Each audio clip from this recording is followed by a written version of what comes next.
the show. Talking Sunderland and everything you know. Conrad's got the numbers, proper stats machine. Mike's optimistic, living out the Mackem dream. Bowers keeps it steady, cool and level-headed. Wayne's already moaning, man, I'm shattered, I need my bed. Baby, are you ready to go? Let's get carried away, man. Let's steal the show. Midweek Mackems every Wednesday night. Veterans, passion in the red and white.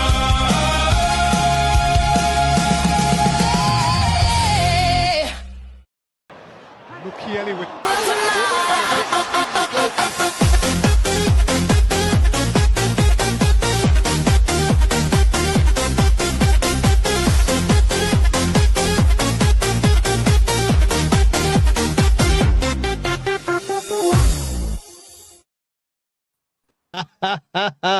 Love it. Thank you, Conrad, for that interesting intro. It's Wayne, really. Wayne, really. and- Geordie tears, they're lovely. Class. Absolutely class. Do you know on that clip, if you watch closely in the back left-hand corner, looks like Will Griggs dancing around in the back left-hand corner. I think he'd find redemption for that if he was dancing. Yeah, probably one of our best signings of all time. But I'll just say, just credit to Wayne for that, because that song was just, I've been rent-free in my head all week. Oh, Charles got listening to it.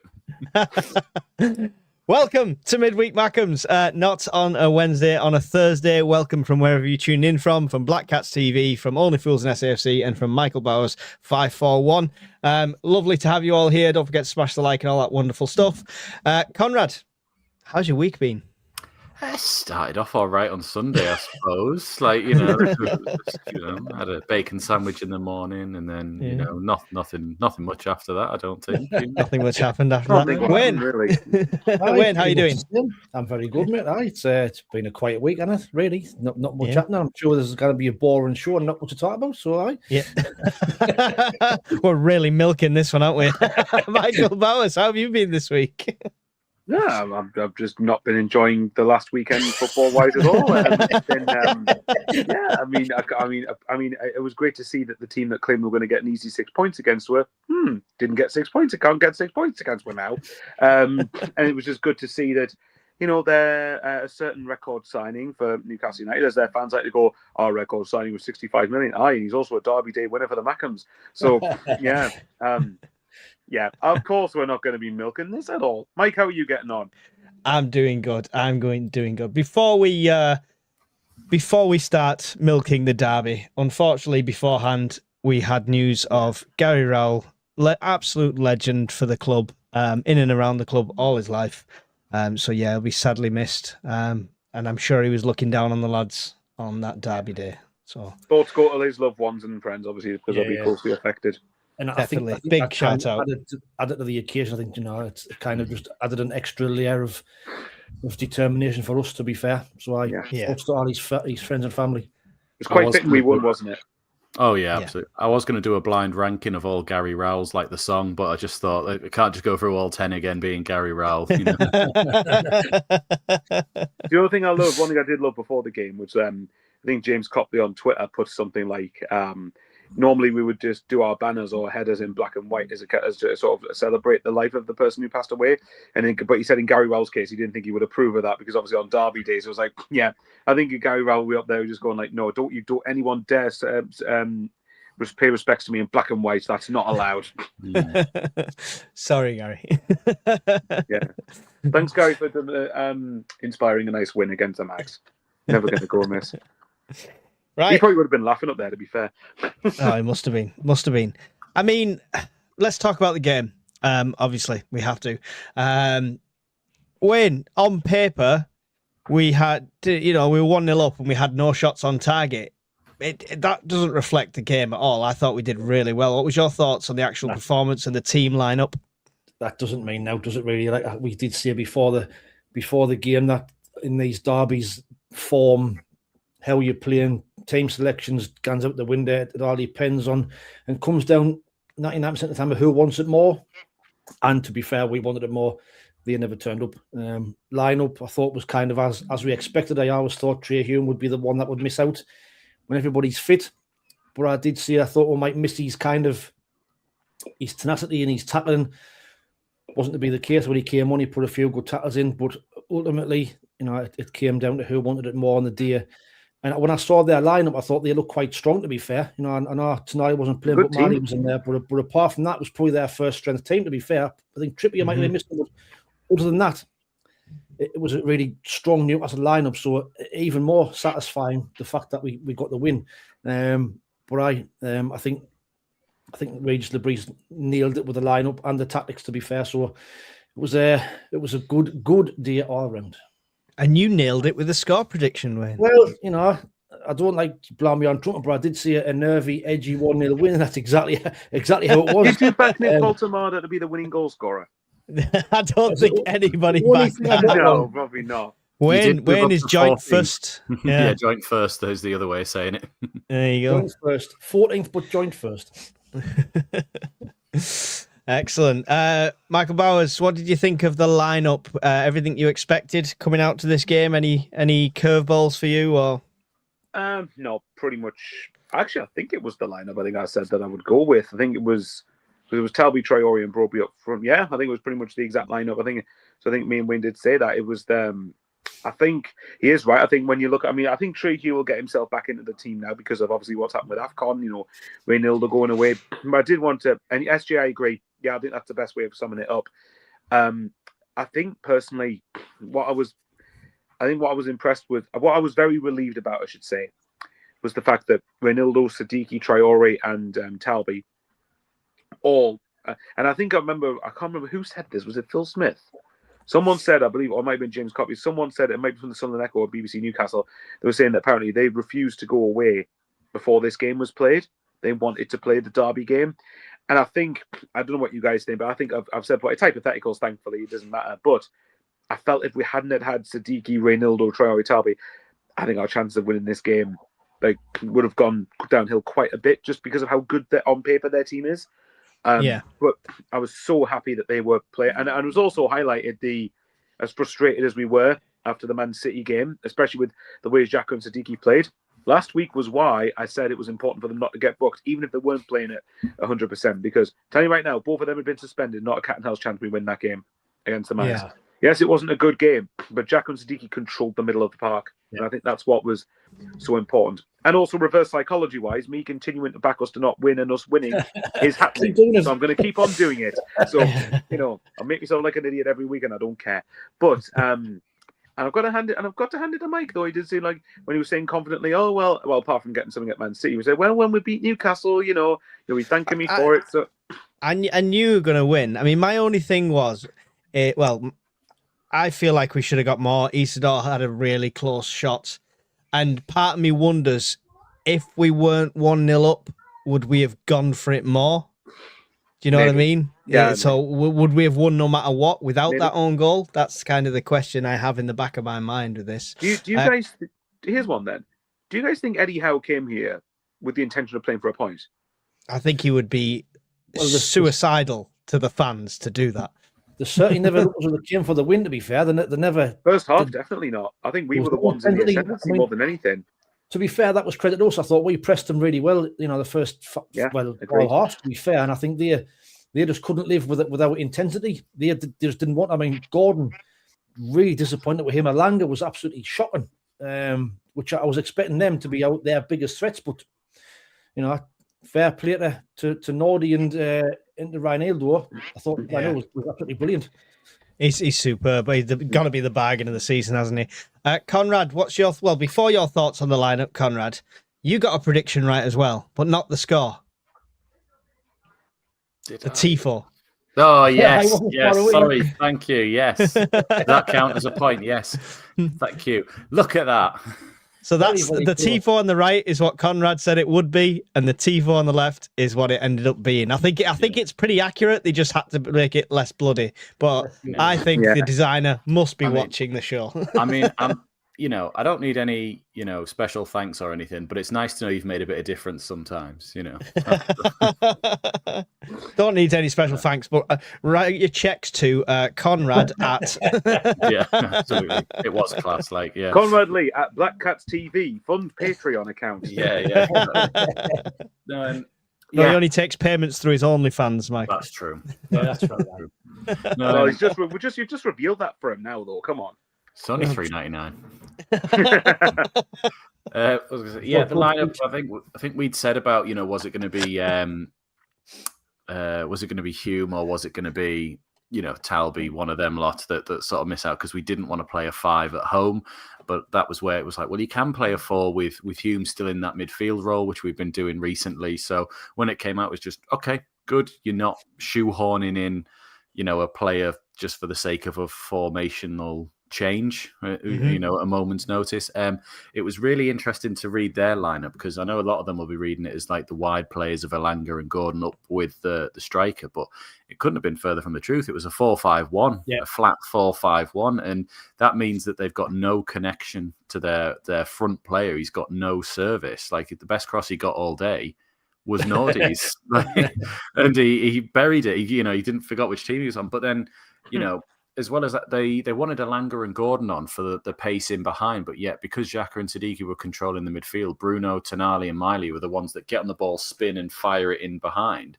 Couldn't do that. So then they were resorting to just sort of going back every single time. I think they did come to frustrate, but counter, but we weren't allowing them to counter out. And we were pressing really well, but we weren't pressing every time. I noticed it wasn't just gung ho. Let's just get the ball off them. There were several times we sort of pressing, weren't we? Yeah, we sort of sat off it a bit, and then randomly on the next one, Robbie would trigger that press, and we were going again. And it was, I don't think they ever quite knew what they expected from us. And I think that's the reason. SJ said before it was a poor performance from us. I think it was a bit. We were caught off guard with how non-existent they were. Like we expected to sort of have an attack and then there'd be a quick counter, and you sort of, so we seemed quite cautious. Wayne, you said at half time we were playing with a handbrake on. It was like that sort of thing of like we were going whoop, just sort of testing the water each time and then going, oh right, yeah, they're literally not going to come out and have a go. They're just going to do this all day. And then I said to the bloke who sits next to me when the second half started, I went, oh, well, let's see if we can score inside 40 seconds again, like we always do. And then Voltemade heads it past 16 seconds out then. Yeah, I was only another prediction, Conrad. Is that another prediction you can take credit for? I'm getting all the ones right, just not on that fucking scoreboard that I've... Well, we've realised we're both getting half-time predictions right, Conrad? That's what we're doing. Yeah, because in Terry's video, Mike said we'd win 3-2 at Bournemouth, and he did. And at Terry's video for the Newcastle one, I said I think we'll win 1-0. And yeah, that's what. Although if Isidore had scored with our only shot on target, I would have been right. For Ramsdale, it was a cracking effort though. He did really well to chest it down in the first time shot. Oh, it was a lovely ball through from Alderete, and like it was a reverse cross. You've always got to be good to beat a keeper at his near post, but it was such a powerful snapshot that Isidore did that the keepers did well. He at least made Ramsdale work for it though, didn't he? If you look at Newcastle, what was it, 2 shots on target? And I think I'm sure both of them were straight at Robin Roofs. Yeah, and they were just straight at There weren't big chances, were they? Whereas at least Isidore's was a decent opportunity, so to speak. Yeah, the closest they had to a proper chance, I think, was that one where Wissa tried to run onto the end of it and just missed getting a toe on it. But I mean, Roos was still right in front of him, so I don't know what connection he would have made. But it was like, that's the one time I went, like, you just sort of there was an occasion in the first half when, was it Voltemade? I think it might have had the ball, and I think Anthony Gordon's running, sprinting. Who had the ball for Newcastle? I'm sure it was Voltemade. Was it where Gordon just ran out of play? Yeah, kind of. I think it was when Gordon was running down the left-hand side and nobody was near him at all. Alderete came to close down whoever had the ball. It was Voltemade and he didn't pass to him. Yeah, if he passed to him, then you think, oh shit, like this is where you'll find a really good effort on goal. Yeah, but no, I mean, but what I think was quite something was, and I think, what was his name? I think Mr. Bo Jingles. I hope I've got that name right. Although he says, yes, we play on grass, not on paper, though. But again, like, if you look on paper, if you look through their team, like, Guimarães, Tonali, even Miley coming in, not a bad player at all. Miley's a better technical player than Joe Linton. I probably agree with that. Better for breaking up the play and sort of winning the ball back. It would have been better against a Man City or an Arsenal. But for someone who was trying to get the ball down and play, Miley was a better player for that. Well, that's another thing I was going to mention was, and even then, if you're looking just against Newcastle's forward line, which I believe what was it? Voltemade, Gordon, and Elanga. Although obviously Elanga has been viewed as kind of a waste of money. Yeah, well, Mike did, mate. Mike did, John. So yeah, you know, getting credit for that. But I'm sure there was. You know, it's quite frightening actually. Like, I bet you, including add-ons, we probably spent less on our whole team than Newcastle had on their front three that started. Oh, wait. You know, like, what was it? Gordon and Alanga combined would have cost nearly 100 million, and then 65 million for Voldemar. That's frightening. Front three was 124, and they listed like 6-7 of our players. They went not including add-ons is like 3 million more than that. Yeah, which I think says quite a lot for how good your recruitment can be. But it's something I've also said when I've been backing, as Michael remember this when we were talking about the model back when we had Beale. But when we had him in charge, Sorry. you know, I was talking at the time how while the season was dwindling away, I did say that I'd be keen to see what this model's like if you have a proper competitive budget to work with, and we're seeing it. We're seeing it exactly. So, it was great. I mean, you know, but I mean, I just want to quickly ask because Conrad and Wayne were both there, weren't they? Yeah. Wayne was. Yes. I can't remember. Yeah. I was going to say. So sorry, Mike. This might be sounding like I'm excluding you a bit here, but obviously I know you weren't able to go, unfortunately. But for the other two, how does that rank in terms of the electric atmosphere inside the ground? Whether before, during the goal, after the game, everything. The whole thing. I mean, when I got to the ground, the atmosphere outside was absolutely unbelievable. I couldn't believe it. Like, there was flares and the things were going off. It was just class, and the atmosphere was just a buzz about the place everywhere. I know that the playoff semi-final was good in the atmosphere, but that was better. It was a different kind of atmosphere, for a different level. I think they're just a determination to shut them up and get one out on them, and I think that kind of translates onto the pitch. I think that's, and the players have said that they've never experienced noise like it, and we were the 12th man from the start to the very end, kind of spurred them on. So atmosphere, like something I've never experienced before in my life, including Wembley and the semi-final and all that. Did you see the comment from Gary Neville, I think, on the overlap? I only just watched it a couple of hours ago, and he said that was the first time I think he did commentary at the stadium. Like, he said he never heard a ground that loud for quite some time. He said it was, and it was, weirdly, the game actually didn't deserve the atmosphere that it actually got in terms of the quality. But no, it was fantastic. Like you say, Wayne, with the sort of entrance in, and it felt a bit like it was Coventry, but there was just something a bit different about it. Like, I remember the Coventry one, it was such a good atmosphere, and then the game started and everyone went back into, oh god, it's a playoff game. It was tension, wasn't it? Yeah, it was like this tense, whereas everyone went into this game going, we can do this. Like, we've seen us do this now for 16, 17 games. We know we can beat them, you know. And just that's only the easy start, though. That's we've only got 3 teams. 6 points.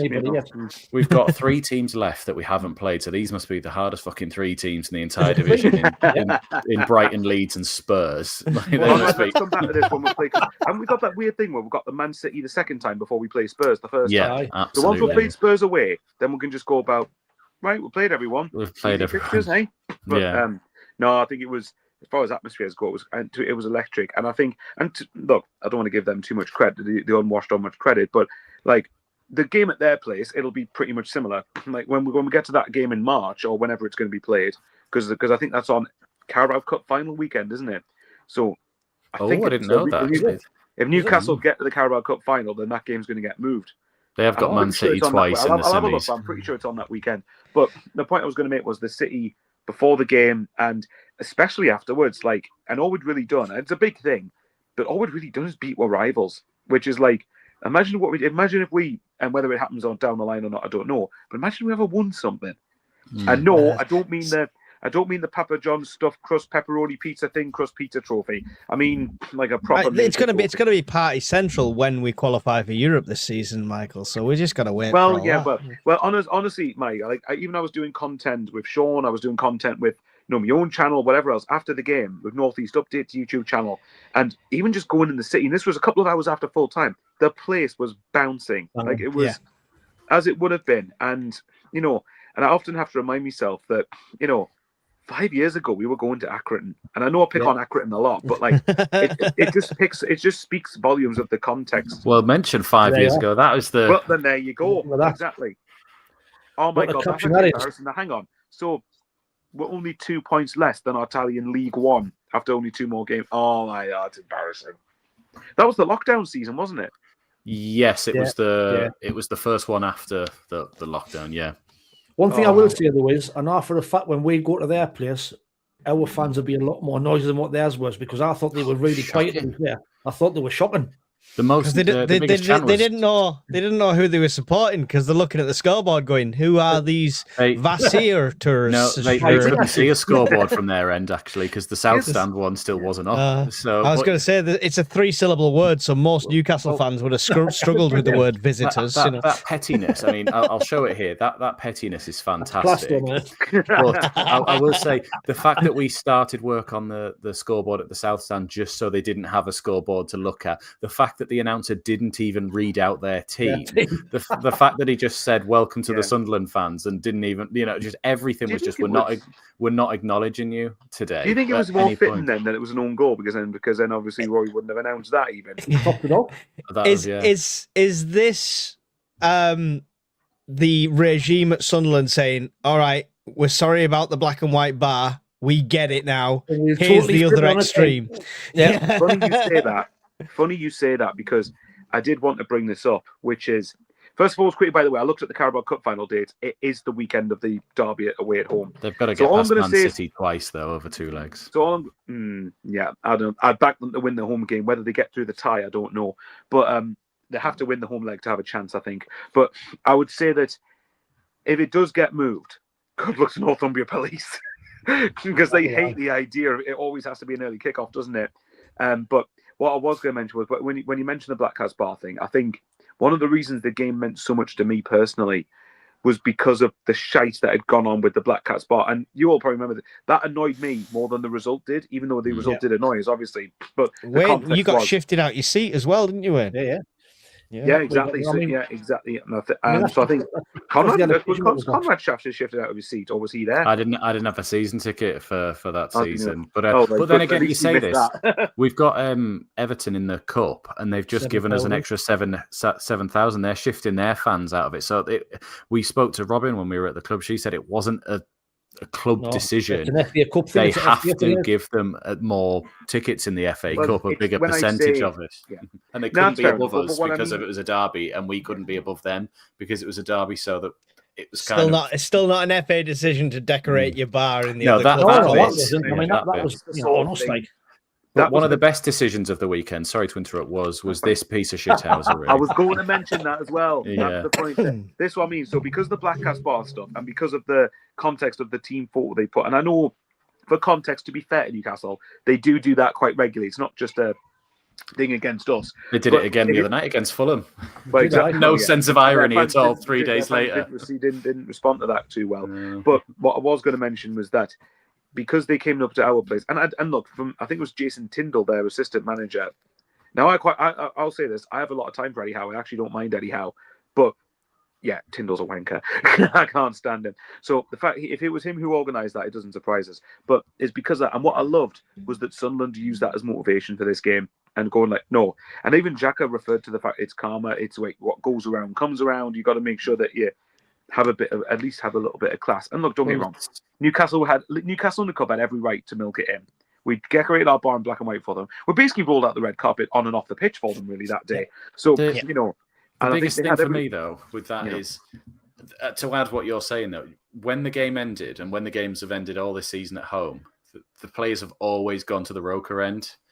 The fact that they turned almost straight to the North Stand, which me sitting in the Northeast and Wayne, you sitting in the North Stand, we don't really get to see the players at the end of the game. No. They all fuck off to the other end and then do a little bit of a halfway line clap and then go off. But like you saw them all sort of celebrating, pretending to be looking at their own fans when really they were all sort of like giving it big into the Newcastle fans. I wanted the picture there in front of their fans because it was that would have just been even better because they weren't allowed out. So it was a bit like do it now. Do it while they're all crying. Get the floods of tears dripping down. Just pure karma, and I'm all here for it. Yeah, I think it was Chris Riggs' idea. I think for the photo, I think he dragged them all out, and it was his idea. So obviously he remembers of a couple of years or early last year what happened. So, well, how many are still there? There's Ballard, there's Neil, there's O'Nien. Riggs was been sort of in and out of the team. Patterson, Hume. So Ballard, Patterson, Hume, O'Nien. Rigg, he wasn't involved in the setup though, was he? Really? Yeah, at that point? He sort of just broke in the second half of that season, really, but would have been around the squads at least. Yeah, but you look at it. So that's what I mean. They would have let them know, I mean, that's the thing that, like, if you mention it, like even Granit Xhaka in the Sky Sports interview after the game said that, like, Ballon in particular was probably quite badly affected by what had happened in the cup game. And actually, if you look at it, there's an argument to say that cup game. I mean, obviously Michael Beale really derailed it, but it certainly helped derail our season at that point. So I think, but it was good to see that we hadn't forgotten the shit that had gone on in the last game. So that's why for me, I was desperate to win this time around. And Bruno Guimaraes, I don't know if you saw it, I quoted it on Instagram. He put a post about we need to right the wrongs in March and all that. That's the only time I'll have a chance. And to me, as far as I'm concerned, I'm like, well, mate, I don't really give a shit. Sunday was our righting of the wrongs of the cup game 2 years ago. Interesting about Xhaka. Sorry, Wayne, go on. So at the moment, we are top dogs in the Northeast. No doubt about it. We are the top team in the Northeast. I've known it for years, Wayne. It's just proved. Mike's going to say we're going to finish above the Mags. I know he is. We've been above them every single game week this season. The only week they've been above us is before the season started because of alphabetical order. Yeah, but you were saying about Xhaka. Xhaka said, Enzo said, sorry, this bit here where he said usually Granit, our captain, has the last word before he got on the pitch, but they gave it to Luke O'Nien because the match meant the most to him. And they also let Michael Proctor, one of the first team coaches, obviously first team coach at the time, talk about it. So you see that Xhaka. That's why we didn't score. Yeah. Proctor give the talk. Yeah, but it was just, you can see that Proctor train Walter.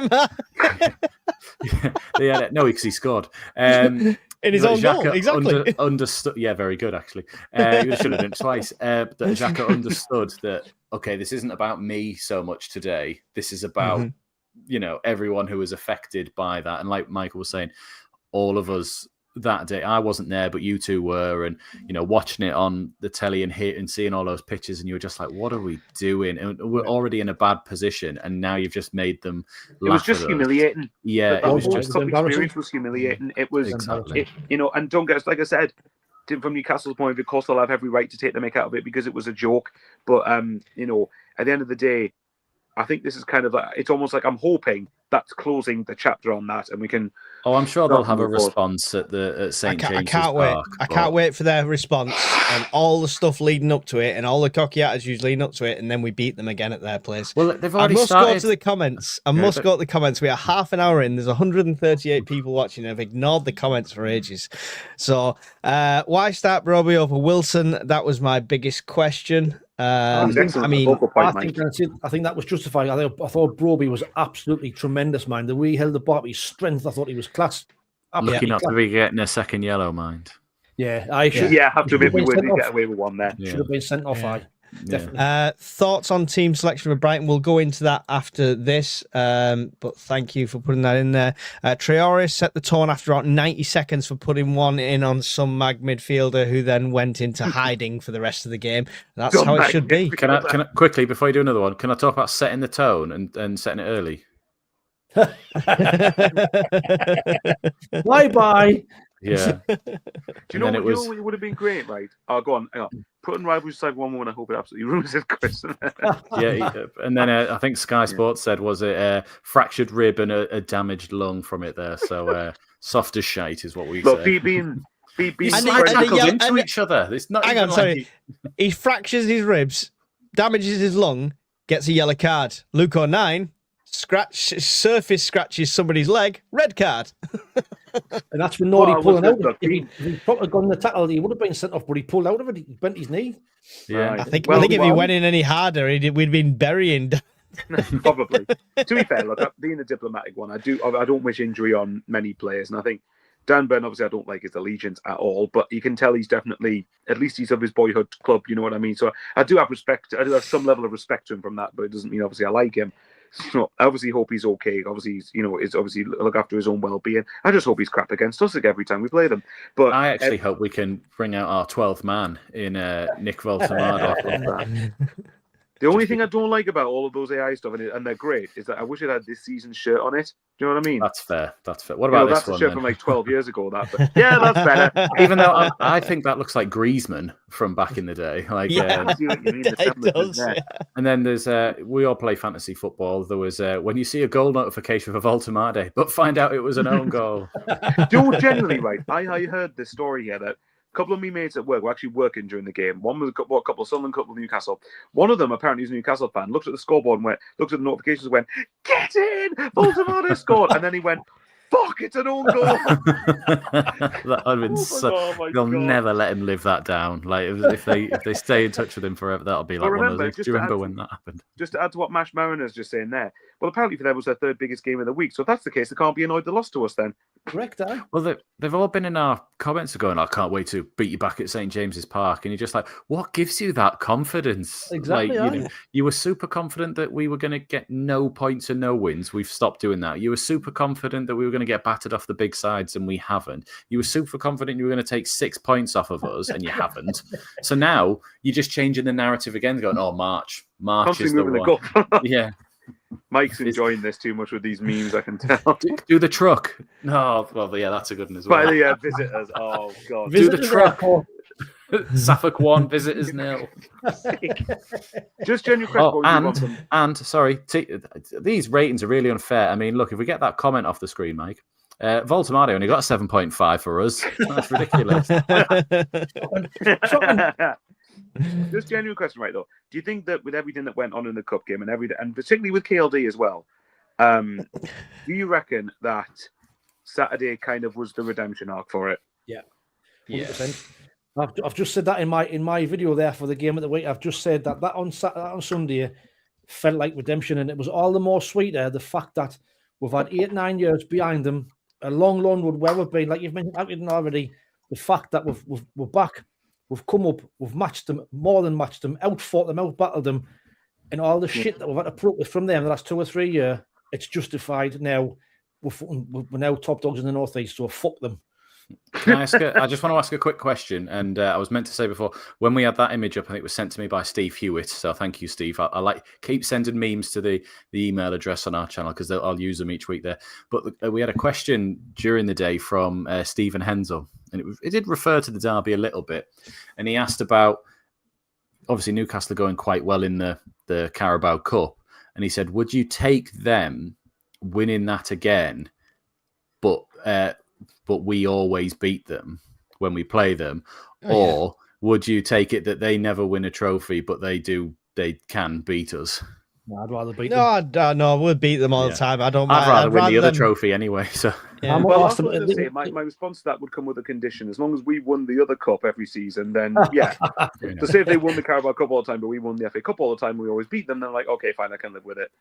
For me, they can win the Carabao Cup again if we take 6 points off them this season. I'm not asked. I will say, to be fair, though, I would love to see us win the Carabao Cup. Oh, I'd love to win a trophy, but it's progression for me, and I know Mike likes to jump ahead to Champions League and European football this season. I think what's great to see, though, is that in particular with KLD, though, like I remember giving him a lot of stick at the time of the cup game, and it was actually good to see that was it his brother put that picture he put there, scratch out Newcastle's thing on the team coach and put visitors. So yeah, I think it's safe to say they've realised what a mistake that was, and then hopefully never going to make that again. You've just reminded me as well. Big happy birthday to KLD, right? Yeah, he said it was his birthday today. Fair play to him. Yeah. 28. Yeah. Oh, we had one more. Where is this on?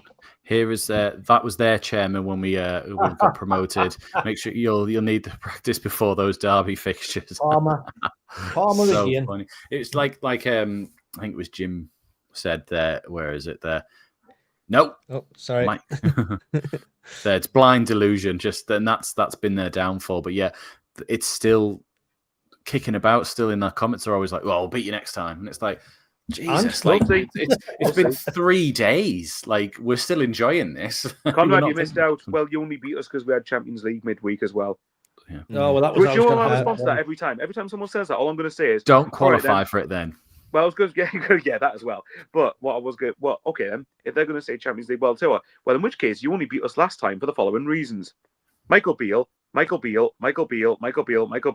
Also, own goal, penalty, mistake, much better team, Black Cats bar, everything else. And you had Champions League at that point, and you still won. Yes, exactly. And you took a team 4, beating a championship side. Well done. Yeah. Anyway, get through some more comments. 170 people watching now. Thank you very much. Whichever stream you're watching on, make sure you smash that like button. It gets it out to more people. Beanburger Man awesome friend of the channel, says, I think we did what was needed to win. I reckon if St. Nick didn't score, we would have pushed and pushed till we did. That's what I said, the same thing. Mr. Board Jingles says, with Masuaku wanting away as can't get in the team, do we revisit Lucimi? We've spoke about this briefly on our channel, Conrad. What's your thoughts on that? I'm fed up. He's a centre-half, isn't he? I'm fed up of saying his fucking name this season because there's that many notes. He can operate as left back, and so can Alderete in positions. But I'm thinking if we were looking at that, I think we're not trying to move to a 3 with Nordi as a wing back and probably Reynildo the other way. I mean, Masuaku can go for me. It's fine, but I think we should still probably explore like a loan cover or something for it because yes, we've got Hume. Yes, we've got Elise and Sirkin, but those two are made of glass and they're just not on the same level as Reynildo. So, but then again, when I don't want to keep Masuaku in particular because when he plays, he's a bigger drop off than any of them, really. Yeah. To be fair, though, I think with Reynildo, with AFCON, because obviously that's going to be a big talking point, but now arrived at the AFCON period. He should be back for Spurs. I was going to say, but he'll only be away probably for 3 games. His last 3 games for his nation, so it's going to be about, a couple of weeks at most? His last group game, I was saying to Mike the other day, is the 31st of December. So you would imagine he'll be back in the team potentially for the Spurs game. If not Spurs, you'd imagine for Brentford. Yeah. Or is Everton before then? No, Everton's after Spurs and Brentford. Right. It's after, isn't it? Right. Cool.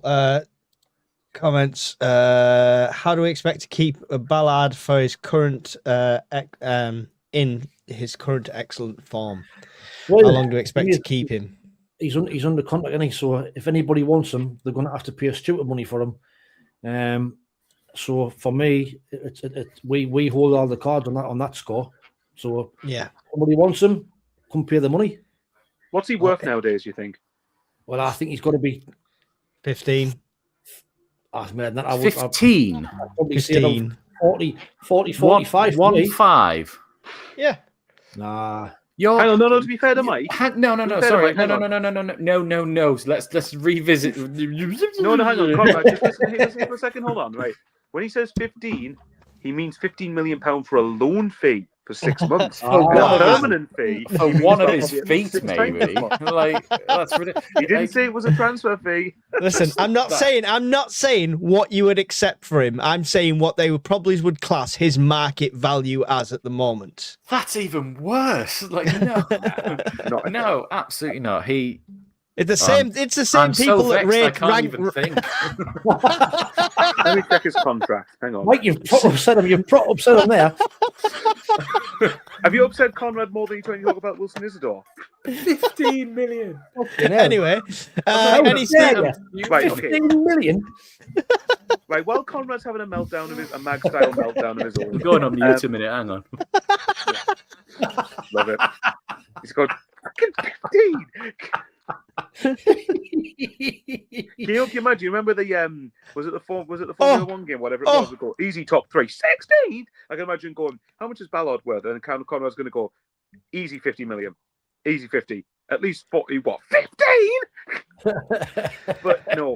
Yeah, I thought I misheard you. I thought you were going to say what's 50. This? 16 million euros market value. That wasn't a bad guess from Mike, was it?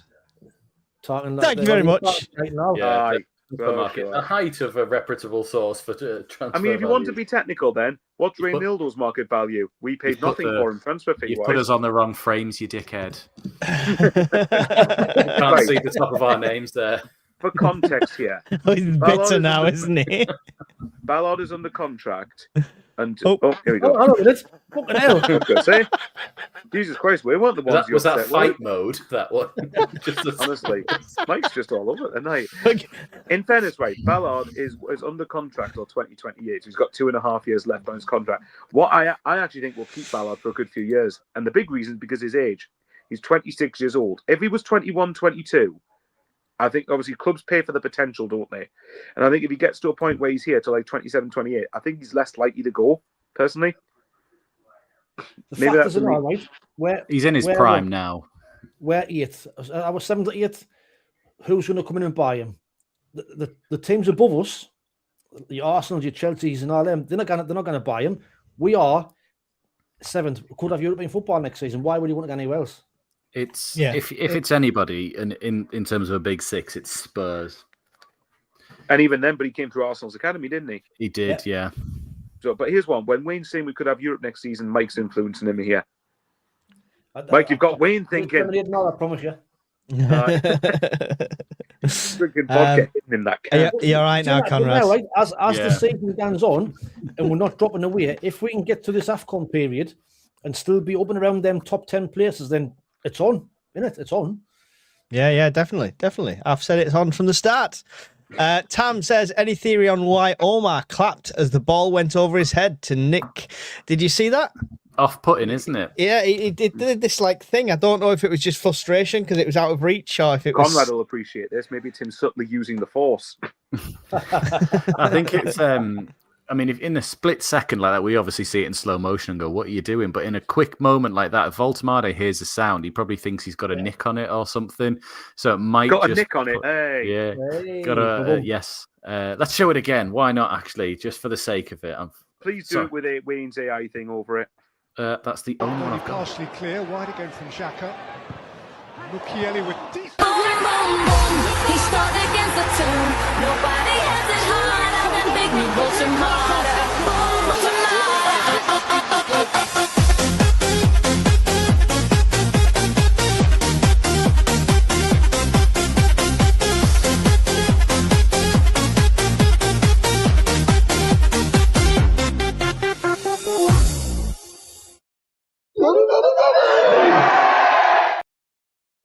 Couldn't resist it. Oh, hang on. Like, look at this, right? He must be new here. We don't get onto the other game until about an hour's time now, so he must be new. we wait for Wayne to fall asleep, then we talk about Brighton. Said that though, right? Oh yeah, Wayne will be talking until we start talking about Brighton. He goes, yeah. But honestly, I've even just responded to him, going, "Come on, mate, we've won the derby. Of course, we're going to talk about this last chance. We're going to get to do it." So yeah. Genuine question, right? Because I actually, when I've watched Nick Voltemade play for the Mags, being serious, I actually have rated and like the look of what I've seen. But what is he doing in his own box there? I don't understand that at all. He was brought back a lot to defend the set pieces like we used to do with Kenwyn Jones, but I have no idea where he's thinking he's heading that at that point there. But nobody's near him, is there? No one's near him. I think, is it Fabian Shaw behind him? If he gives him a shout, Shaw heads it away. He was clearing it straight away, coming straight in at it, yeah. Gary Hoyle said Eddie's house spin was that all the players knew that the game was all about, and they were ready, and then they forgot to turn up. Do you think to put some credence onto the Champions League? Do you think it was the fact that we're lethargic from that to an extent? No, because bear in mind that I'm not giving them any excuses whatsoever. No. Wayne, we've had plenty of excuses for the cup game. They've been playing this for a while. They didn't look tired. They just looked like they weren't bothered, if I'm being honest. But not in a way of like the game didn't mean anything to them, because their fans are fuming that they played like that. Do you think on the pitch it meant more to Sunderland? Oh, absolutely. Always. Better fans. It's simple as that. In that performance, our fans would have been calling for the heads, because simply in a derby game that wasn't acceptable from their point of view. No, absolutely. Did any of you find it weird that they were in an away strip? Because we can go black and white and red and white. Nobody has black and white TVs anymore. It's some sort of kit clashing rule, isn't it? I think we both wear black shorts and the shorts clash now. So didn't they do it for the more green? Wasn't that the way orange? Didn't they do it for the 5th and 6th games in the 6 in a row period, where they wore their away kit for the? We wore yellow. No, but like for the Defoe one, they wore a grey kit, and then for the 6th game in a row, I'm sure they wore a dark blue one. But it's weird that's a rule sometimes, and then not others, because we have played. Yeah, we wore yellow. Basically, we'll wear blue at the first fixture. Yeah. Didn't they wear white shorts in all one derby game? I think because it was a clash. Yeah. But I've got to say, you know what was quite funny? I've seen some of their fans going on about the own goal.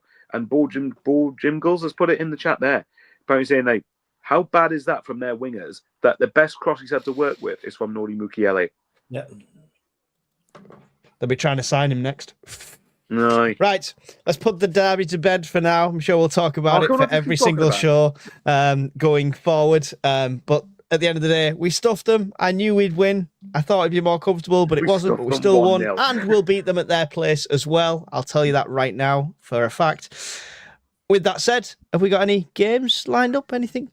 Sorry, I've yeah. got a question. Steve, you've got a way to go yet, mate. We've got to get through all our questions and all our games, and then we'll talk about Brighton for the last 5-10 minutes. So Go make a brew. Come back in 15 yeah. minutes. We'll be on the Brighton game.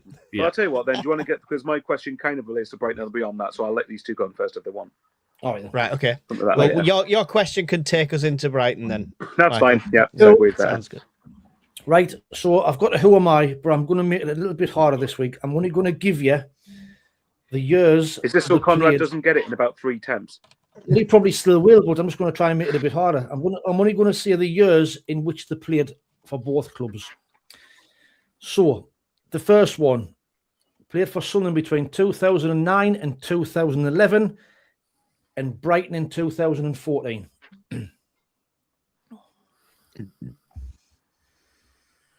2009, 2011. No Googling. 9 and 11. Played It's not Fraser 58 Campbell. games for us. 58 games for us, and 5 games for Brighton in 2014. So did he play for us in the Steve Bruce era? On loan at Brighton, I'm not telling you. Darren Brent. Correct. Darren Darren Brent. Yeah. Did he play for Brighton? I didn't know that. He went on loan. He had a short loan spell there. Did he? Oh, okay, fair enough then. Well, this one's a little bit different. So this player has had a total of 22 clubs in his career, which started in 2002. He's still playing in the Northeast today at the age of 41. 41. It's Milner, isn't it? No, he's still playing in the Northeast. Oh, playing in the... Sorry, it's when he said 41 and still playing, I was like, it's got to be Milner, but Milner was... 2007 and 2009. And Brighton, 2014 and 2015. He played 8 games for us and 19 games for Brighton. 8 games for us, Jesus. Wow. Oh, let's have a look at The comments. looking at the comments. But Wayne no, said come no on, comments. Googling. You're a lot of Didn't help. look at the comments. Chimbonda? Nah. No. I'm going to be useless on this one, I'm afraid. 7. Greg Halford. Oh, yeah. Ah. Shite him.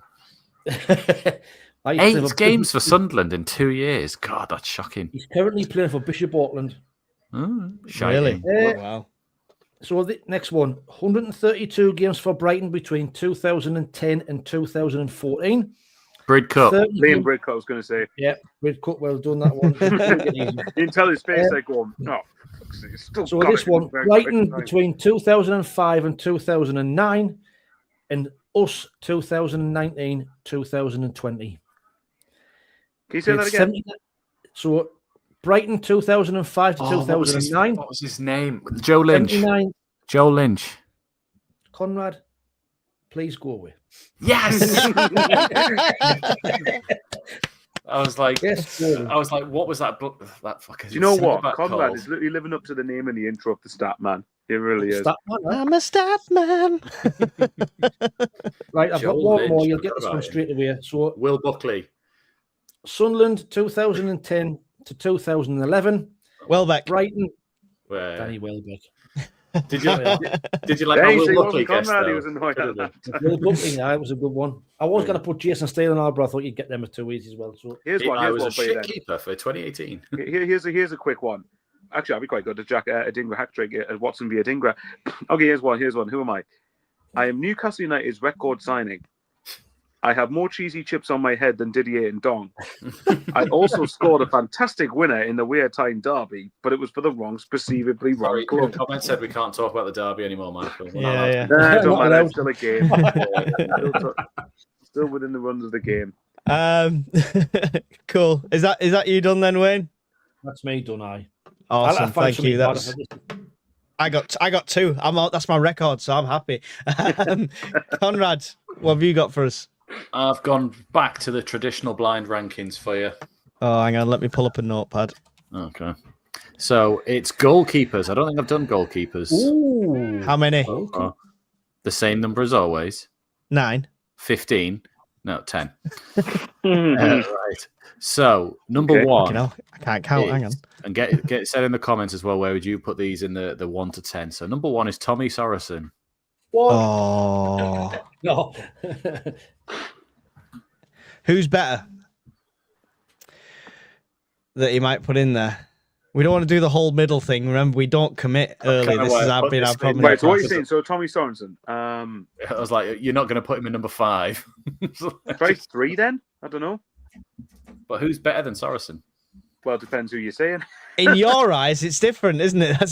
Well, yeah, for me, because obviously I didn't watch him play because I wasn't into football. So, okay, you two decide between you. 3, 1, 1, 3, 3. Right, you can only have one 2. number, Mike. Sorry. No, these are the chats. I know. I'm happy with 2, but I'll be scared to leave that number 1 slot out. Wayne? I will. I'm gonna go. I'd have gone 1, but I'm gonna say I'm going with used to 2. Right. Like Steve says, just for saving Sheamus penalty at their place. That's that is worthy of being number 2, to be fair. Number 2, Craig Gordon. Oh. They've got what was it voted the best Premier League save of all time? Yeah, he wouldn't save the season for that one against Zach Knight. Is he still playing for Hearts now? He is. Also, yeah, he's done really well. At the World Cup with Scotland, I think, and all, Michael. Yeah. Right? It was the record transfer fee paid for a British keeper, right? It was like 9 million quid or something. 9 million quid. 9 million, yeah. We've broke that to spend it on roofs. Yeah. Not really, but still. Third? 3. 3, I'm happy with that. 3.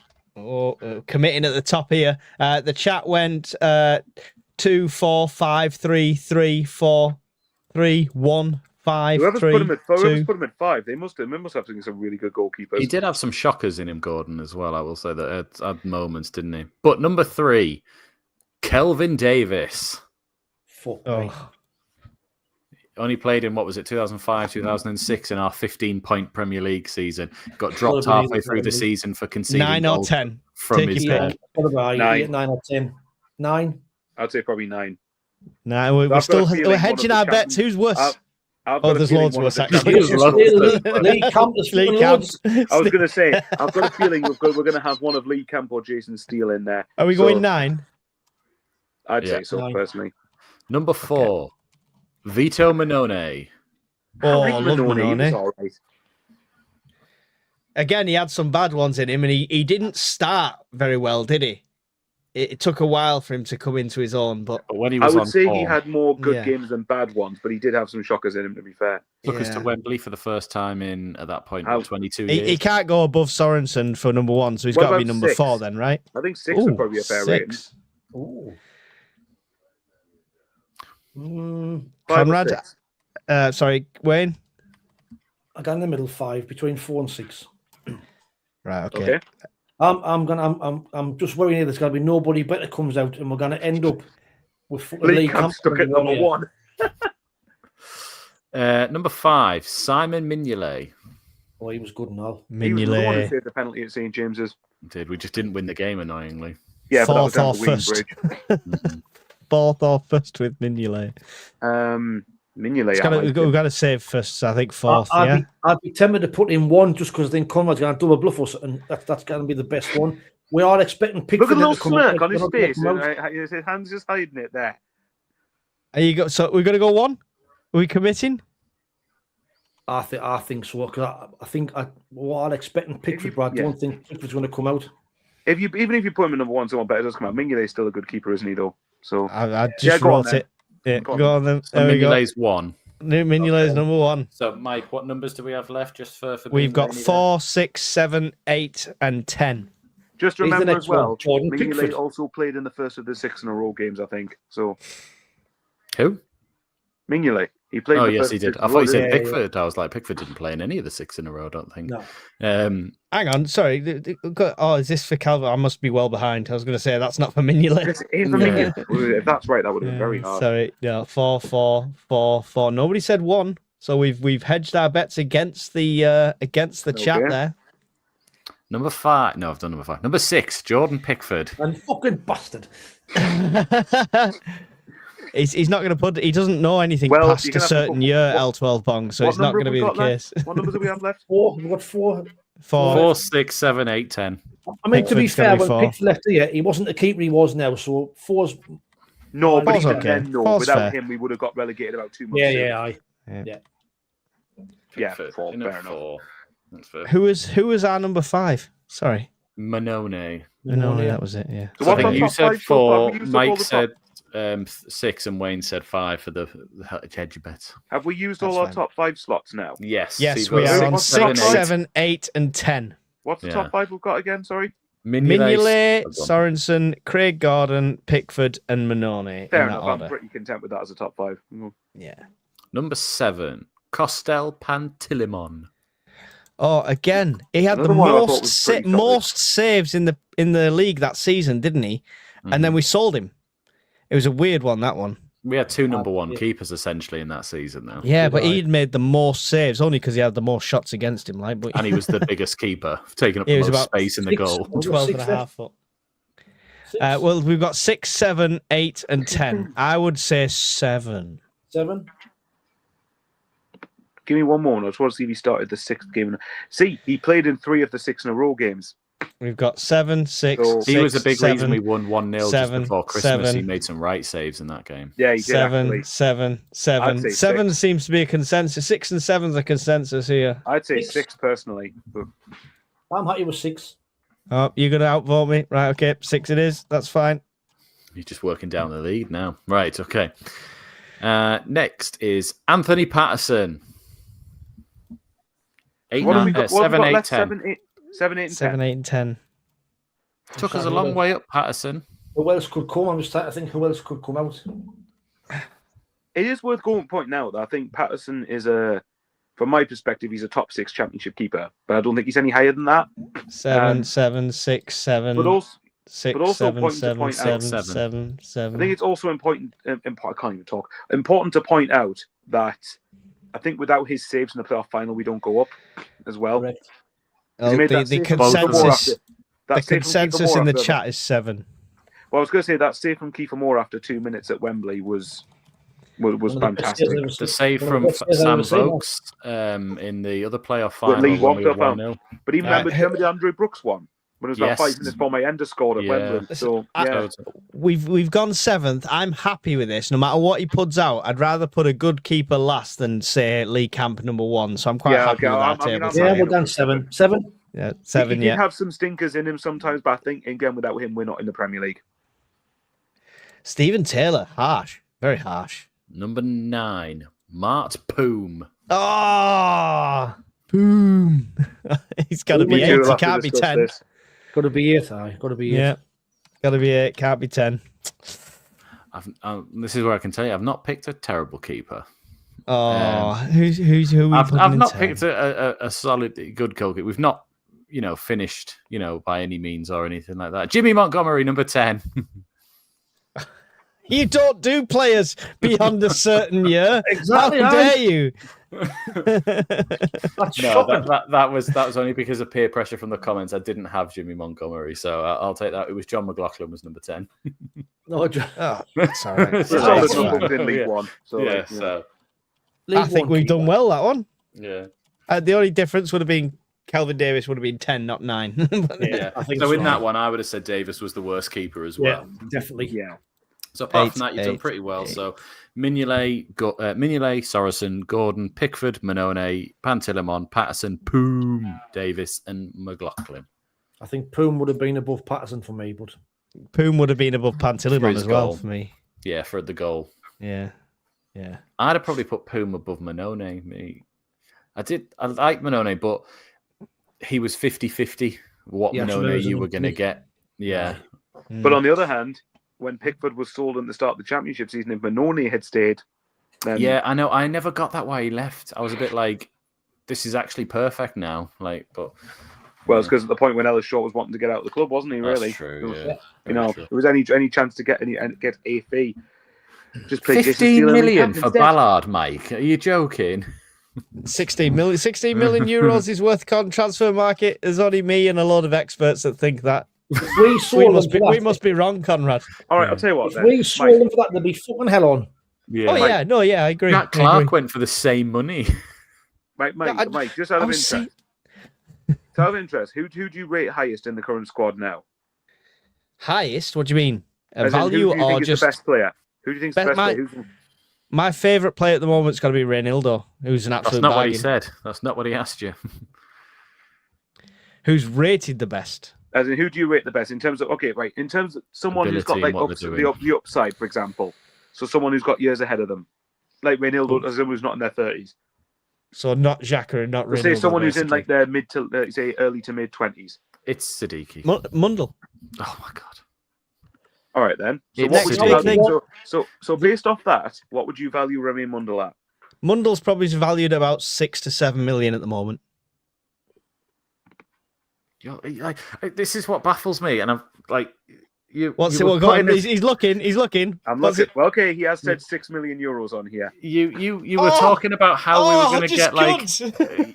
You just study transfer market, mate. You were talking listen. like you No, overestimate how listen. we're going to get, Right. and then when you value our players, you fucking put them right down No, here. no, I no, just no. don't- Listen, it's a market value. All right. It's like saying, right, this is worth a £5, but you really want it, so I'm going to charge you 25 quid for it. I'm not saying that's the price we sell them for. It's just the market value based on game time, how much thing. what are To we be gonna fair, if sell Mundle Ballard had played for? every game since the Championship in the Premier League, he'd be on 15, 20 million by now. So what we're in going my to sell opinion. Ballard for? Are we going to Okay, so accept what- 15? Right. what No, about- I wouldn't what- sell him for less than 25, 30 million right now. That's still Okay, far I've too got low. another challenge then, right? So what would you value Noah Siddiqui at on your criteria? Oh, I said 60 or 70 the other day.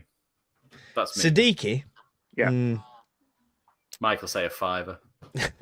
No, probably. Market value Yeah, or probably selling Chris- him? Hang on, market value or selling him? Well, his market Okay, so value your is about criteria, 20 odd market million value. because that's what we bought him for. Yeah, but he's worth market more value than is going to that be now. about 20 to 25. Really, So on wouldn't here he's sell worth him. 100 million. Who said? Transfer market. No. I'm joking. No. He shouldn't be. The AG is the way he's playing, like, and the trajectory. Okay, so right, Mike. So what would you value Siddiqui at in today's day and age, in today's market?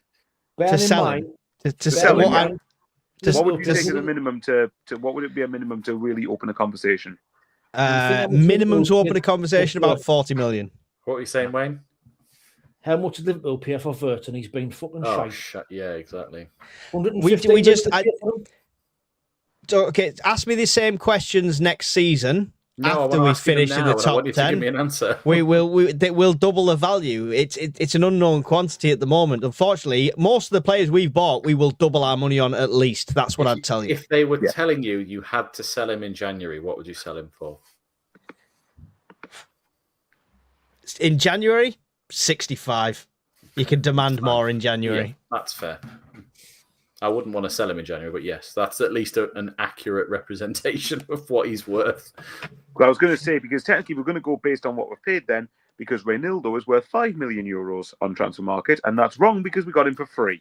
Listen, we just need to get the negotiator into the club who works for. I pray the to God it FIFA isn't fucking you, though. the With FIFA 15 million for FIFA Ballard. The FIFA She- football. Aye, game. So have him. how much do you You're want fine, for just Dan have him. Ballard, right? Just Depends take on them. We Dan don't Ballard. even want him. Ah, Dan just take Ballard's them, that's trajectory, fine. guys. So what do you think, guys? So Ballard's got a great trajectory. He's been great. He's regularly in the Premier League. How much do you want? We accept you're going to want a lot of money. Mike goes, 16 million. What? You mean 60? No. 16. Okay, deal. I Sorted. didn't say that. I didn't say that, did I? You just putting words in my mouth. You asked for a market value. I gave you the market value. It was pretty damn accurate. Anyway. Agent, Mike, that's all I'll fucking say it to you. What did you say I'll then, value Wayne? your house honestly, but I'll Won't get you become an more for it, estate Wayne. agent.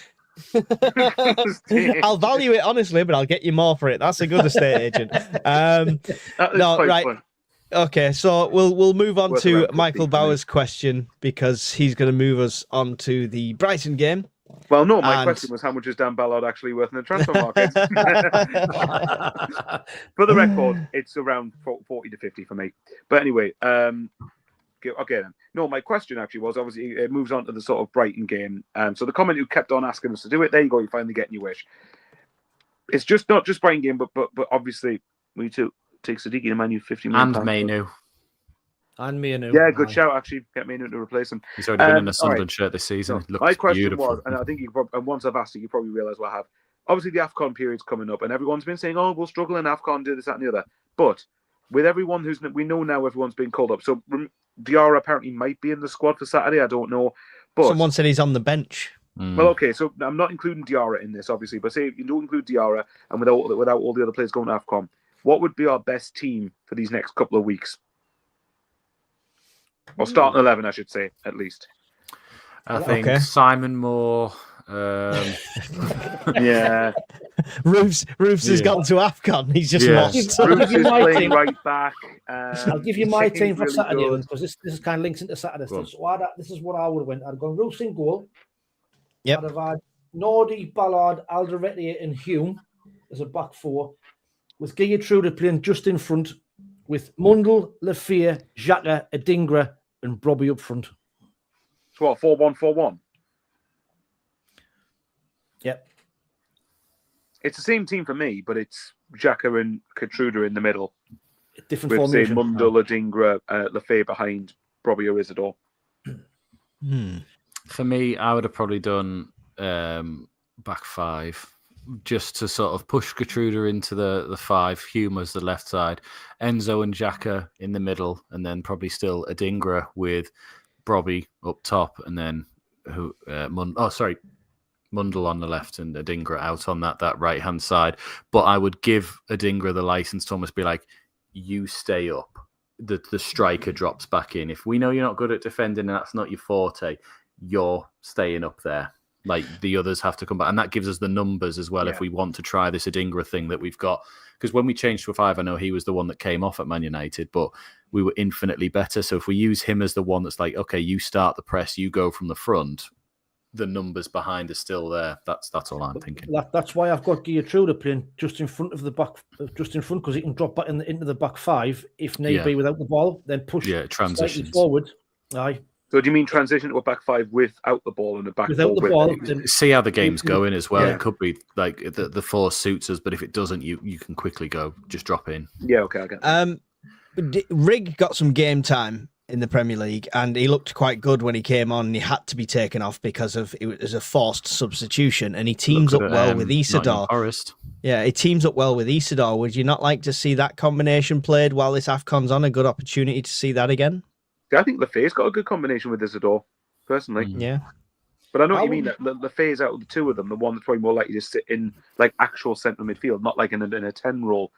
That's a good shout though. But it could it also be a case of Rigg? I wouldn't surprise me if Rigg plays on the right though, because I wouldn't be disappointed if Rigg played. I think Rigg, he's done out round. To be fair, when he has come in, I think this might benefit him if anything. So could there be a reason for Diarra just to start this game?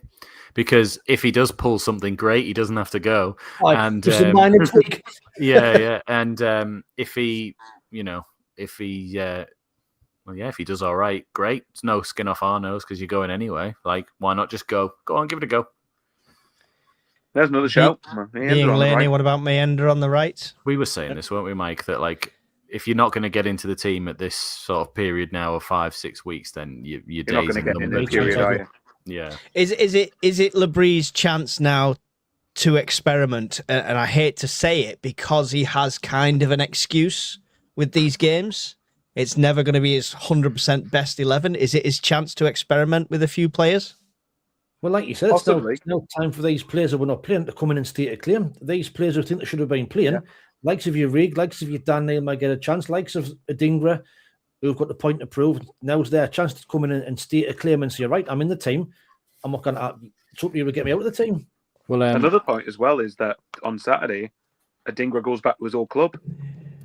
We've already seen this defence without Reynildo this season for a few games, and we did take points from those, didn't we? I think we beat Forest and beat Wolves. Fulham we didn't. Fulham we didn't. Did he play against? No, he did play against Fulham. Do you mean City? Yeah, you're talking about when we played like what was it? Man United, like Forest, Man United. Yeah, we beat Forest. We lost to Man U and we beat Wolves without Reynildo, didn't we? Man United really was a systematic thing rather than a personnel thing. Yeah. So I think the Brees will put. If it were going to go with a back five, I do think it would be Ballard, Alderweireld, Gertrude as a back three. What I was Obviously- meaning is this team's defense has been tested without Ronaldo. And, in that we won 2 of the 3 games that he didn't play. Obviously, the other one being Manchester City, which was, we all now know the context of that Man defeat. United, And they were... No, I mean in City as well. Like, he didn't play at Man City. He was injured, remember? And they said he wasn't... they didn't know if he was going to be back for... So we've played 4 games without him then, haven't we? We've played 4 games without him. Full games, I mean. We've won the 2 that we should have won, i.e. the Forest and Wolves one.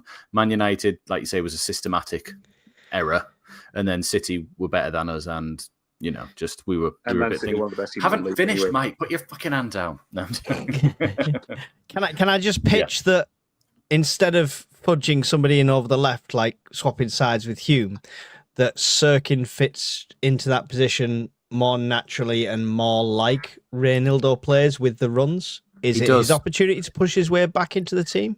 He does, but for me, he doesn't start. He has to come off the bench and get some minutes and dropped in. I think we said on our preview that he doesn't start this game, but he definitely should be coming on at like 60, 70, just to get a feel for it. And then you've got potential to start him against Leeds, who he did play twice last season, of course, and go down that way. But I wouldn't just be throwing someone who hasn't played a single game this season or a single minute for us and going, there you go, start.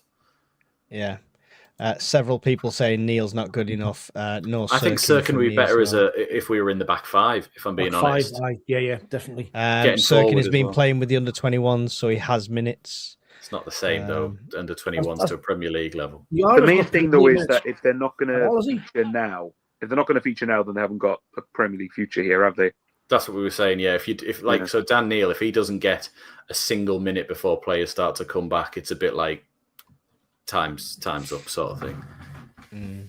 Nine's still suspended as well.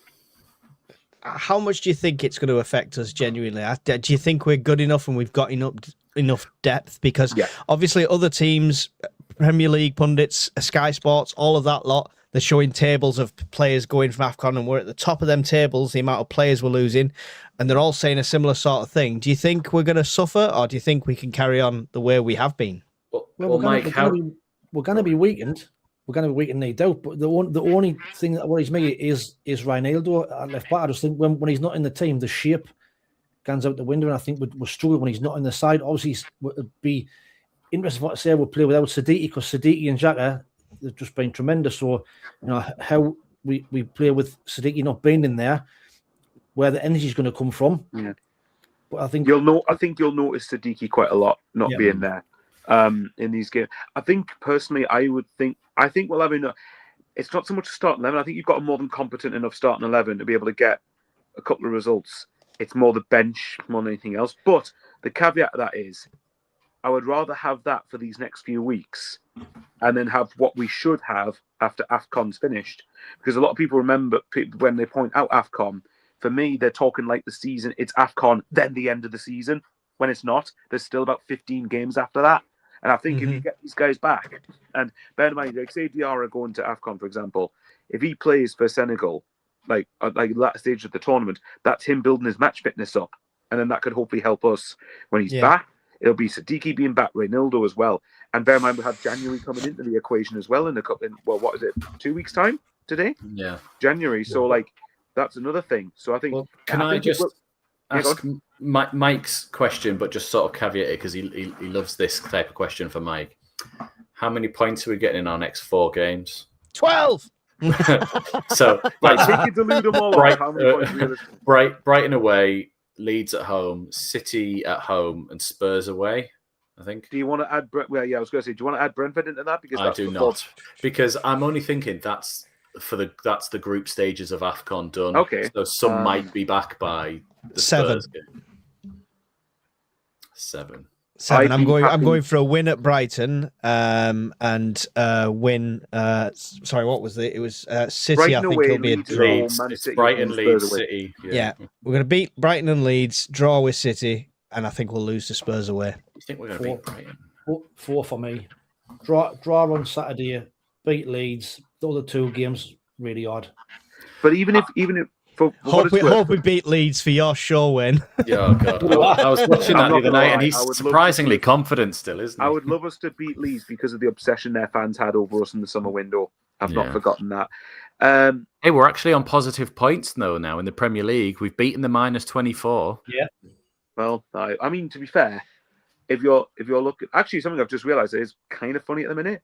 We've got Leeds and Burnley's. We're on the same points as Leeds and Burnley combined, I think. I didn't know that. Yeah, I've only just remembered it. So Leeds are on 16 points, Burnley got 10, so that's 26. Yeah, we're on the same points as them combined. Bloody hell. I think I'd be very happy with 4 or 5 points in the next 4. I weirdly see us 5 or 7. I'm a bit more optimistic, like Mike. But I think Wayne's right. I think we get a draw at Brighton. I think we beat Leeds.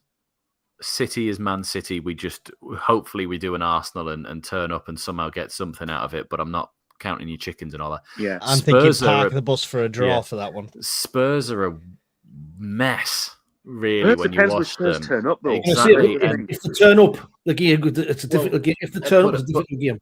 But at home, they've been way worse than they have been on the road, and I think they've only won. Is it 1 game?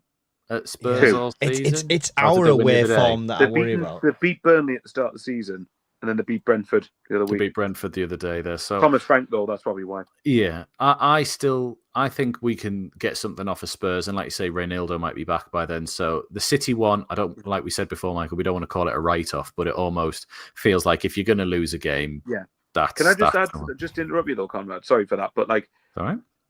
If Man City last time had the context of Xhaka and Siddiqui not wanting to tread a tightrope because of the derby coming up next, City at home, we're not going to have that conundrum. The game after that's not Newcastle. Yeah, so that's very true. I wouldn't be although we're not going to have Reynaldo, Siddiqui, and all that. I wouldn't be surprised if we play quite a bit if the game's quite close. Yeah, I still probably think we lose, but I don't think we're gonna. I think we frustrate a lot more. One thing we haven't. But the good thing is, even if we did go on a bad run, we've stockpiled 26 points now, and that's so important. We also haven't thought about the fact that Xhaka is still 1 game away from a. Is he still 1 game away from a? Yes. So he needs to get through the next 3 games without getting a card. So is Reynaldo. So Trey Humes on 4 cards. No, now, sorry, it's not. No, Reynaldo's on 3. Trey Humes on 3. Nordy's on 4 now. I thought Humes is on he? 4. Okay, well, It's either Reynaldo or Nordy. One of them with the card against Newcastle went to 4. Well, that's the thing. They're going to have to.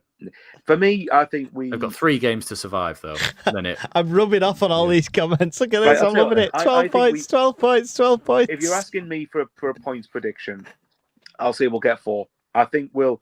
Originally, I was going to include Brentford in this because I said I thought we'd get a point if Brentford beat Leeds and lose the other 3.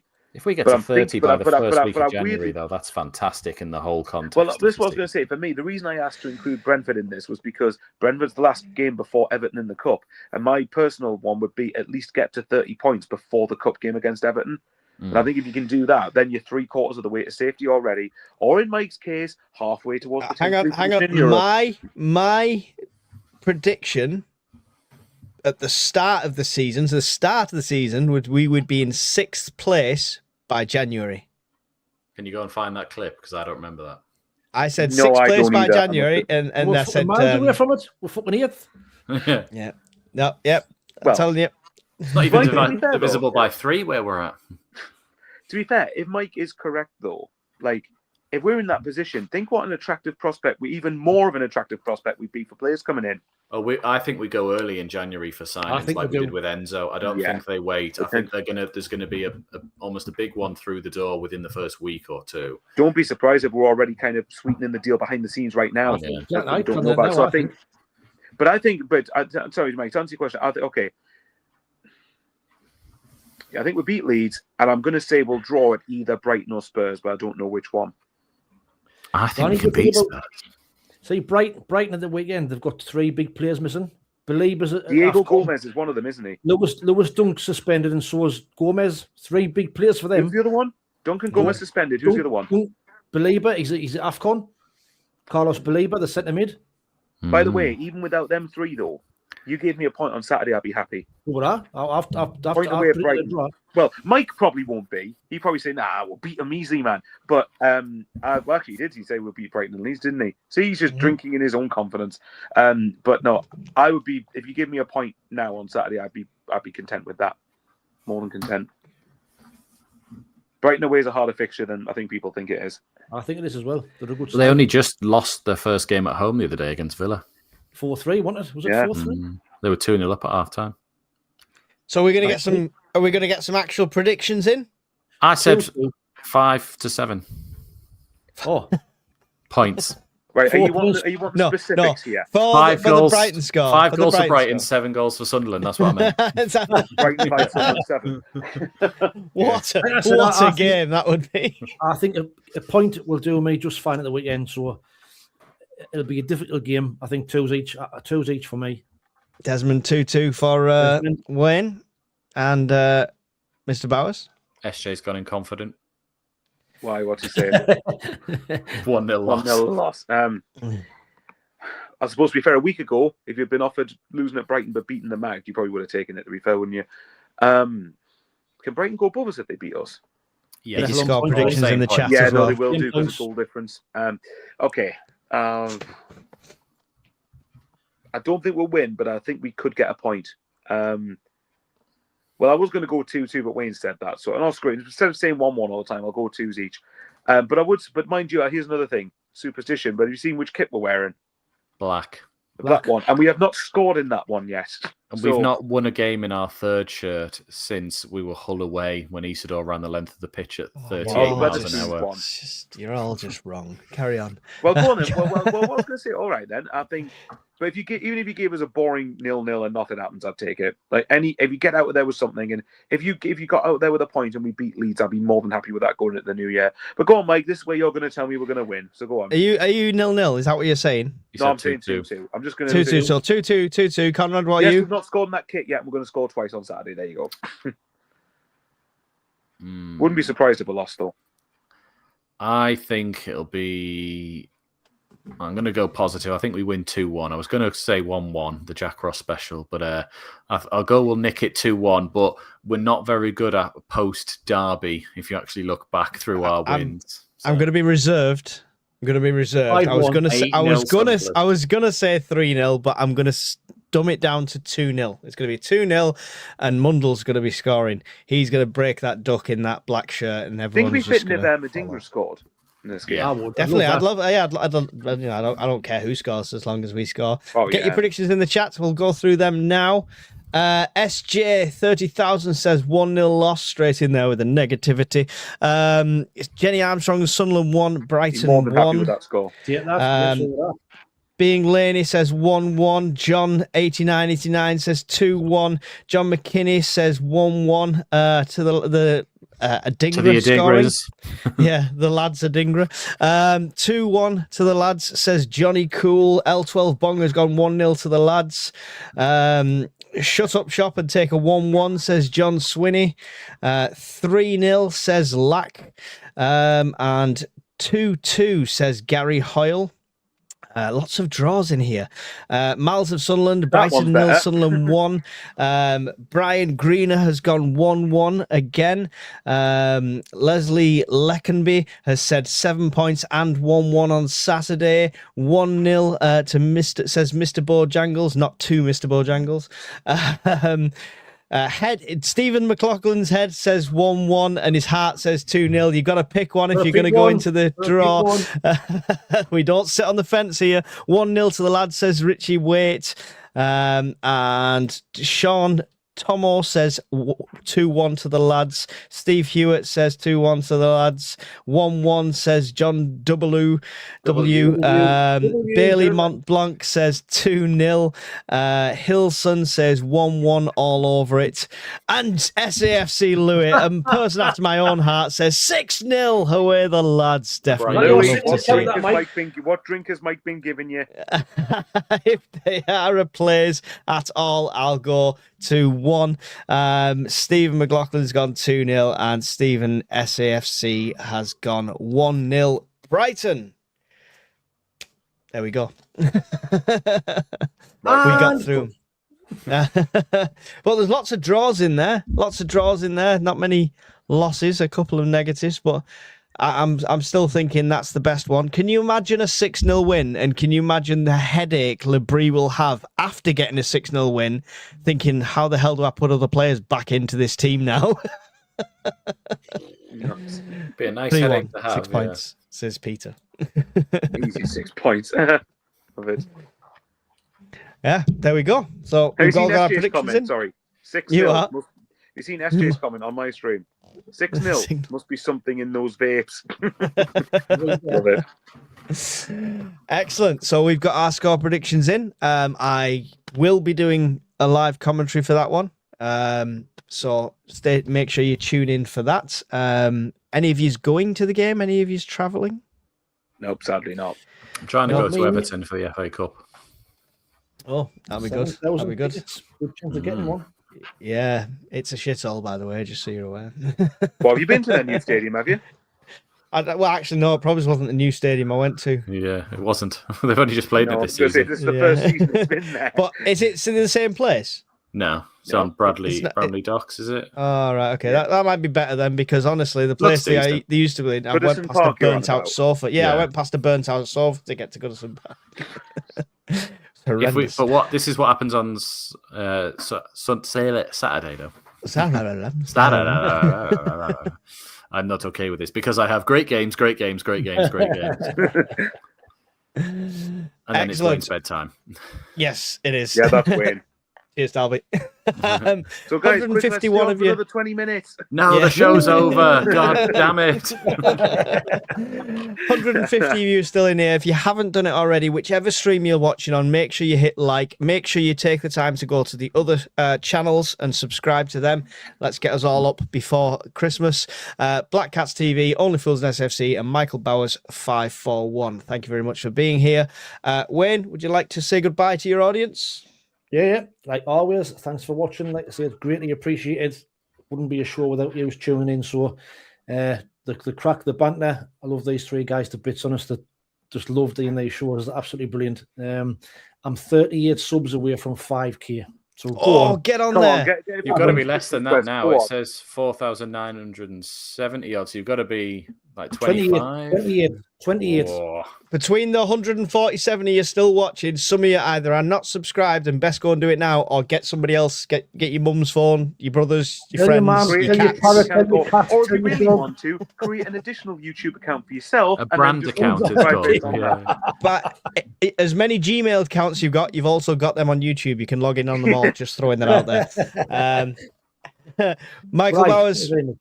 Sorry, Michael Bowers. Like to say goodbye. I love these three a bit. It's great banter, great crack to do the show.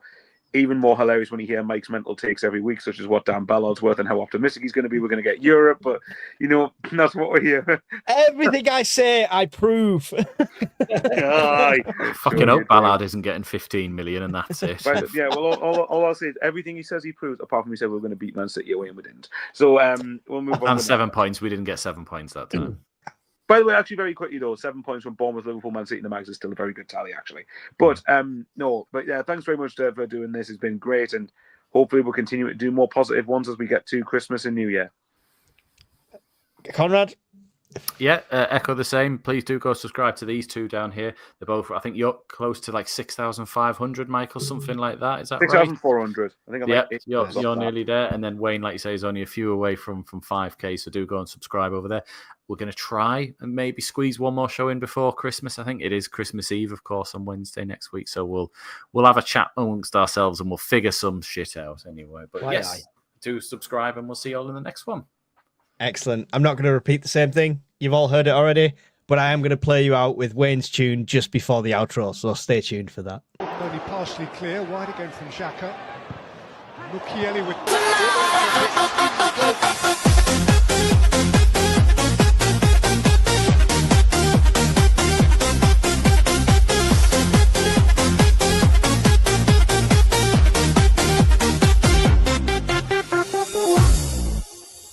Midweek Mackems, we're back on the show.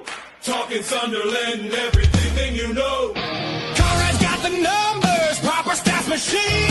Mike's optimistic, living out the Mackem dream. keeps us steady.